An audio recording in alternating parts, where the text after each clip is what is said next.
Hi friends, welcome back to sports dictator channel. అందరికీ శుభోదయం. Sun rise Hyderabad అయితే ఐపీఎల్లో దుమ్ము దులుపుతుందని చెప్పొచ్చు. ముఖ్యంగా బ్యాటింగ్ విభాగంలో అని అనుకున్నాం, కానీ బౌలింగ్లో కూడా ప్యాట్ కమిన్స్ సారథ్యంలో బౌలర్స్ విజృంభిస్తున్నారు. ఇక్కడ ఒకటి లోపం ఏంటంటే సన్ రైజ్ హైదరాబాద్కి బ్యాటింగ్ వికెట్ అయినప్పుడు స్పిన్నర్స్ కాస్త హెల్ప్ అవుతారు. సో స్పిన్ డిపార్ట్మెంట్లో ఖచ్చితంగా లోపం అయితే ఉంది. సరైన స్పిన్నర్ లేడు. దీనికి సొల్యూషన్ కూడా ఉంది. అండ్ ఈసారి sun rise Hyderabad management and coach and captain గొప్పతనం ఏంటంటే ఎవరైతే బాగా ఆడట్లేదో, ఇక ఆడరు అని భావిస్తారో వాళ్ళను పక్కకు తీసి వేరే వాళ్ళని తీసుకుంటున్నారు. సో వెంటనే వాళ్ళని చేంజ్ చేస్తున్నారు. ఇదైతే మీరు గమనించవచ్చు. అండ్ నెక్స్ట్ మ్యాచ్ పంజాబ్ కింగ్స్తో ఉంది. అండ్ పంజాబ్ కింగ్స్తో మ్యాచ్ ఎలా ఉండబోతుంది, జరిగే ఇంకొక చేంజ్ ఏంటి అనేది వీడియోలో చూద్దాం. నెక్స్ట్ మ్యాచ్ కోసం చూసేవారు వీడియోని ఒక లైక్ చేయండి. సో మీ లైక్స్ అనేటువంటివి నాకు చాలా కాన్ఫిడెన్స్ ఇస్తాయి. నెక్స్ట్ మ్యాచ్కి మీ ఎంతమంది ఎస్ఆర్హెచ్ ఫ్యాన్స్ వెయిట్ చేస్తున్నారు అనేది కూడా నాకు అర్థమవుతుంది. అండ్ ఇంకొక చేంజ్ మాత్రం జరిగేది ఉంది ఎస్ఆర్హెచ్లో. అదేంటి అనేది కామెంట్ అయితే మీరు చేయండి. నేను కూడా చెప్తాను వీడియోలో. దానికి మీరు యాక్సెప్ట్ చేసినట్లయితే కామెంట్ చేయండి. సో వీడియోలోకి వెళ్ళినట్లయితే సన్ రైజ్ హైదరాబాద్ ఇప్పటికీ 2 మ్యాచ్లు గెలిచింది, మంచి పొజిషన్లో ఉంది. అండ్ రన్ రేట్ కూడా పాజిటివ్గా ఉంది. అండ్ ఒక చేంజ్ అయితే చేశారు. అభిమానులు ఎప్పటి నుంచో అడుగుతున్న నితీష్ రెడ్డిని అయితే తీసుకొచ్చారు. దానికి తగ్గట్టే అతను ఒకటే 6 కొట్టాడు. సో ఒక 6కే అంత ఆనందపడాలా అని మీరు అనుకోవచ్చు, కానీ ఆడిన విధానం, స్టైల్ అండ్ ఆ 6 హిట్టింగ్ కెపాసిటీ అనేది ఖచ్చితంగా ఉంది. ఎందుకంటే భారీ 6, ఒక 6 కూడా మామూలు 6 కాదు. అండ్ ప్రాక్టీస్లో కూడా నితీష్ రెడ్డి చాలా బాగా ఆడాడు. సో ఇతడి ప్లేస్ అయితే కన్ఫర్మ్ అనుకోవచ్చు నెక్స్ట్ మ్యాచ్లో కూడా. అండ్ ఇతడు బౌలింగ్ కూడా ఇస్తాడు. బౌలింగ్ అయితే మొన్న ఇవ్వలేదు, అండ్ ఎప్పుడైనా బౌలింగ్ ఇచ్చే ఛాన్స్ కూడా ఉంది నితీష్ రెడ్డికి. ఒక ఆల్రౌండర్ ఇతను. సో మెల్లిమెల్లిగా పికప్ అవుతాడు. అండ్ ఇంకొక చేంజ్ అయితే జరిగింది. దానికంటే ముందు పంజాబ్ కింగ్స్ చూస్తే ఎస్ఆర్హెచ్కు ఎంత డేంజరస్గా ఉన్నారు ఈ ప్లేయర్స్ అనేది ఒక్కసారి చూద్దాం మనం. వీళ్ళకు శిఖర్ ధవన్ ఉన్నాడు బ్యాటింగ్లో, జానీ బేర్స్టో ఉన్నాడు. మీకు తెలుసు వీరిద్దరు ఓపెన్ వస్తారు. అండ్ మంచి బ్యాట్స్మెన్. శిఖర్ ధవన్ అయితే ఫామ్లో లేడు, బేర్స్టో కూడా ఫామ్లో లేడు. అండ్ ప్రవ్సిమ్రాన్ సింగ్ ఉన్నాడు, చాలా బిగ్ హిట్టింగ్ చేస్తాడు, యావరేజ్ ఫామ్లో ఉన్నాడు. అండ్ శామ్ కరెన్ మంచి ఫామ్లోనే ఉన్నాడు. Sam current batting and bowling చాలా డేంజరస్ ప్లేయర్ అని చెప్పొచ్చు. ఇతడు పేస్ వేరియేషన్, స్లో బాల్స్ వేస్తాడు. ఎప్పుడైనా ఐపీఎల్లో పేస్ వేరియేషన్స్ ఉన్న బౌలర్ చాలా డేంజరస్ బౌలర్. ఒకటే స్పీడ్తో వేసే బౌలర్కి ఇప్పుడు ఐపీఎల్లో స్థానం అయితే లేదు. అండ్ నెక్స్ట్ సికందర్ రాజా ఒక బిగ్ హిట్టర్, స్పిన్నర్. అండ్ ఆ తర్వాత మీరు చూసినట్లయితే శశాంక్ సింగ్ మొన్న ఒక మ్యాచ్ అయితే గెలిపించాడు. ఎస్ఆర్హెచ్ నుంచి వెళ్ళిన ప్లేయర్ అవుతాడు, ఎస్ఆర్హెచ్ వదిలేసింది. అండ్ ఇతడైతే అంతలా ఆడతాడని ఎవరు ఎక్స్పెక్ట్ చేయలేదు, కానీ మ్యాచ్ని గెలిపించాడు గుజరాత్ టైటన్స్ మీద. 200 టార్గెట్ చేశారంటే శశాంక్ సింగ్ వల్లనే. అలాంటి బ్యాట్స్మెన్ ఇతను. అండ్ జితేష్ శర్మ ఒక fantastic wicket keeping batsmen. And Ashutosh Sharma ఇతడు కూడా యంగ్ ప్లేయర్, మొన్న ఇంపాక్ట్ ప్లేయర్గా వచ్చి ఇతడు శశాంక్ సింగ్తో కలిసి మ్యాచ్ గెలిపించాడు. సో బ్యాటింగ్ డిపార్ట్మెంట్ చూస్తే చాలా పెద్ద లోపం మీద ఉన్నట్టు నాకు అనిపిస్తుంది. బ్యాటింగ్లో అంత బలంగా లేరు, కానీ ఫామ్లోకి వస్తే రెచ్చిపోయే ప్లేయర్లు ఉన్నారు. లియామ్ లివింగ్స్టోన్ కూడా ఉన్నాడు, వరల్డ్ క్లాస్ బ్యాటర్, కానీ ఇతడికి ఇంజురీ ఉంది, లేకపోతే ఫామ్లో లేడు. ఇతనైతే తీసి పక్కన పెట్టారు. అండ్ ఆ విధంగా వీళ్ళ బ్యాటింగ్ లైనప్ చూస్తే వీళ్ళని మేనేజ్ చేయొచ్చు నాకు తెలిసి.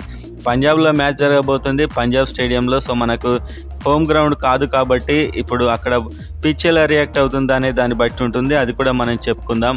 సో బ్యాటింగ్ లైనప్ చూస్తే చాలా డేంజరస్ బ్యాట్స్మెన్ ఉన్నారు, కానీ ప్రజెంట్ ఫామ్లో లేరు. అదొక్కటి ఊరట. ఇంకొన్ని టీమ్స్తో పరిశీలిస్తే అంత పెద్ద ఫామ్లో లేరు వీళ్ళు. అండ్ నెక్స్ట్ బౌలింగ్ చూస్తే Harshal Patel and Rabada, Harshdeep Singh.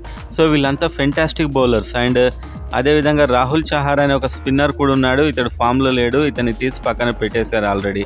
And ఈ విధంగా అయితే వీళ్ళ బౌలింగ్లో సికందర్ రాజా కూడా వేస్తాడు. సో బౌలింగ్ చూసినా కూడా ఏదో లోపం కనిపిస్తుంది.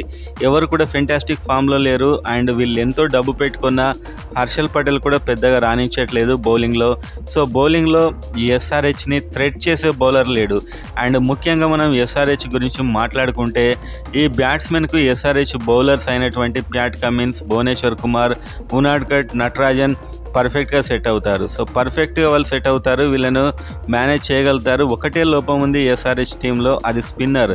మంచి స్పిన్నర్ అయితే లేడు. ఇది పోను పోను మ్యాచెస్‌లో చాలా పెద్ద ఎఫెక్ట్ చూపించబోతుంది. ఎందుకంటే ఎప్పటికీ ఫేస్ బౌలింగ్‌తోని మనం నెట్‌కు రాలేం. స్పిన్నర్ ఖచ్చితంగా ఇద్దరు స్పిన్నర్లు అనేది must. Kolkata night riders, Rajasthan Royals లాంటి టీమ్స్‌ని మీరు చూస్తే మీకు అర్థమవుతుంది స్పిన్నర్ యొక్క ఉపయోగం ఏంటి అనేది. సో దానికోసమే వీళ్ళకు సర్ప్రైజ్ ఇవ్వడానికి జాతవేదను సడన్గా దించే అవకాశాలు ఉన్నాయేమో అని నాకు అనిపిస్తుంది.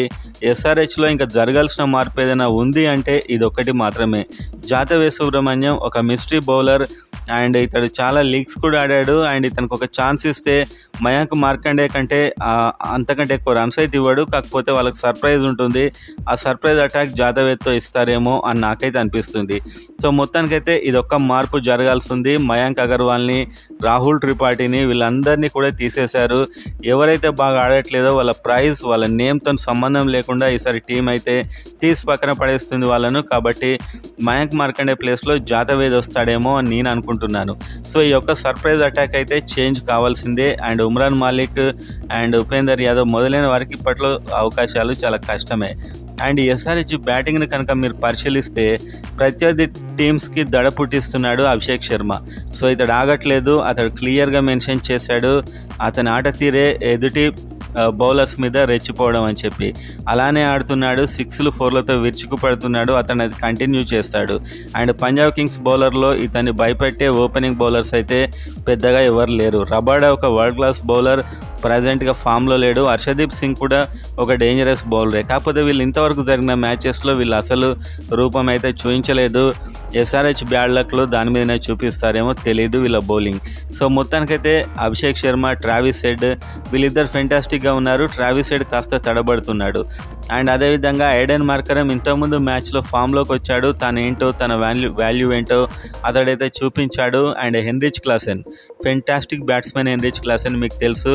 సో ఒక మంచి స్పిన్నర్ పంజాబ్ కింగ్స్లో కూడా లేడు. అది అడ్వాంటేజ్ కాబోతుంది సన్ రైజర్స్ హైదరాబాద్కి. రాహుల్ చహార్ అయితే మొన్న ఆడలేదు. ఈసారి మాత్రం ఎస్ఆర్హెచ్ స్పిన్నర్స్కి కాస్త భయపడతారు కాబట్టి దింపుతారేమో అని నేను అనుకుంటున్నాను. దింపితే మాత్రం ఖచ్చితంగా ఇతను ఎఫెక్ట్ ఇస్తాడు. నేను నూర్ అహ్మద్ విషయంలోనూ చెప్పాను, రాహుల్ చహార్ విషయంలోనూ చెప్తున్నాను. అండ్ నెక్స్ట్ మీరు చూస్తే షాబాద్ అహ్మద్ బ్యాటింగ్ చేస్తున్నాడు బాగానే, బౌలింగ్ కూడా చేస్తున్నాడు. ఒక వికెట్ అయితే తీస్తున్నాడు. కాకపోతే కంప్లీట్ చేయలేకపోతున్నాడు తన బౌలింగ్ అనేది. ఎందుకంటే ఎవరో ఒకరు లెఫ్ట్ హ్యాండ్ బ్యాట్స్మెన్ వస్తున్నారు. అతడు ఇతన్ని చితకబాదుతున్నాడు. సో ఇతను బౌలింగ్ తప్పిస్తున్నారు. అదైతే జరుగుతుంది. సో మొత్తానికైతే టీంలో ఒక యూస్ఫుల్ ప్లేయర్ అని చెప్పొచ్చు షాబాద్ అహ్మద్. అండ్ అదేవిధంగా నెక్స్ట్ మీరు చూస్తే నితీష్ కుమార్. సో ఒక మ్యాచ్ ఆడాడు, తెలుగు ప్లేయర్, కానీ ఆడిన వరకైతే చాలా కాన్ఫిడెన్స్గా ఆడాడు. బిగ్ హిట్టింగ్ చేశాడు, 4-6 కొట్టాడు. అప్పటికే చాలా ప్రెషర్లో ఉన్న టీంని అవలీలా గెలిపించినట్లే అర్థం అది. సో ఇతనికైతే బిగ్ హిట్టింగ్ అబిలిటీ అయితే ఉంది. సో ఇతనికి ఛాన్సెస్ ఇస్తారు. నా దృష్టిలో అయితే బౌలింగ్ కూడా ఛాన్స్ ఇవ్వచ్చు. అండ్ ఫీల్డింగ్ అయితే మీరు చూశారు, ఫెంటాస్టిక్ ఫీల్డింగ్, 2 4లు ఆపాడు. అండ్ ఖచ్చితంగా ఇతడు ఉన్న వైపు బాల్ వెళ్తే మెరుపు వేగంతో ఫీల్డింగ్ చేస్తున్నాడు. సో ఒక గొప్ప ప్లేయర్ అయ్యే లక్షణాలు ఉన్నాయి మన తెలుగు ప్లేయర్.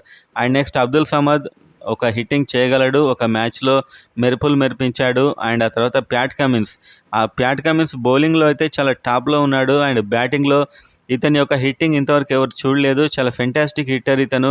సో ఒకసారి టాప్ ఆఫ్ ద ఆర్డర్ వస్తే ఇతనికి బ్యాటింగ్ ఎబిలిటీ కూడా అందరికీ అర్థమైపోతుంది. And Bhuvneshwar Kumar, Unadkat and Natraj. So ఈ నలుగురు కూడా ఫాస్ట్ బౌలింగ్లో ఈ సీజన్ అంతా కూడా ఎస్ఆర్హెచ్ని ముందుకు నడిపించబోతున్నారు.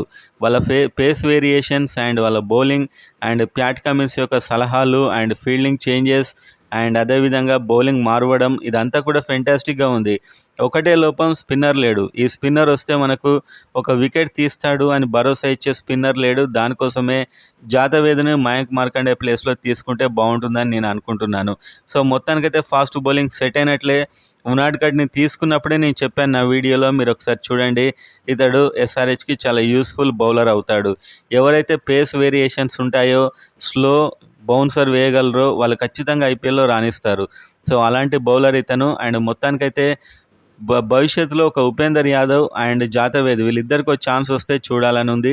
ఉపేందర్ యాదవ్కి ఇప్పట్లో రాకపోవచ్చు. జాతవేద్ సుబ్రహ్మణ్యంకి అయితే ఛాన్స్ వచ్చే అవకాశం ఉంది. ఎందుకంటే మయాంక్ మార్కండేను ఈజీగా ఆడేస్తున్నారు. అతను బౌలింగ్లో మిస్టరీ లేదు, స్పిన్ లేదు. అండ్ అలా అయితే తయారైంది ప్రజెంట్‌గా పరిస్థితి. సో చూద్దాం. అండ్ ఎస్ఆర్‌హెచ్‌కి షాక్ ఇచ్చిన స్టార్ ప్లేయర్ అంటే వనిందు హస్రంగా. ఇది అఫీషియల్‌గా శ్రీలంక బోర్డు ప్రకటించింది అతడు ఆడడు అని చెప్పి. సో అతడు చాలా టైం వేస్ట్ చేశాడు ఎస్ఆర్‌హెచ్‌ది. అతను ముందే చెప్పొచ్చు నేను ఆడా అని చెప్పి. కాకపోతే ఇతడు యాక్షన్‌లో మనీ తక్కువైందని చెప్పి ఇదంతా చేసినట్లయితే రూమర్స్ వస్తున్నాయి. అది నిజమే అని కూడా నాకు అనిపిస్తుంది. సో మొత్తానికైతే హసరంగా ఈ విధంగా ఎస్ఆర్‌హెచ్ నుంచి వెళ్ళిపోయాడు. రిప్లేస్‌మెంట్ ఉండకపోవచ్చు నాకు తెలిసి. ఎందుకంటే ఫారిన్ ప్లేయర్స్ ఆల్రెడీ సెట్ అయిపోయారు సన్‌రైజర్స్ హైదరాబాద్ టీంలో. ఇది ఫ్రెండ్స్. అండ్ మీరైతే కామెంట్ చేయండి.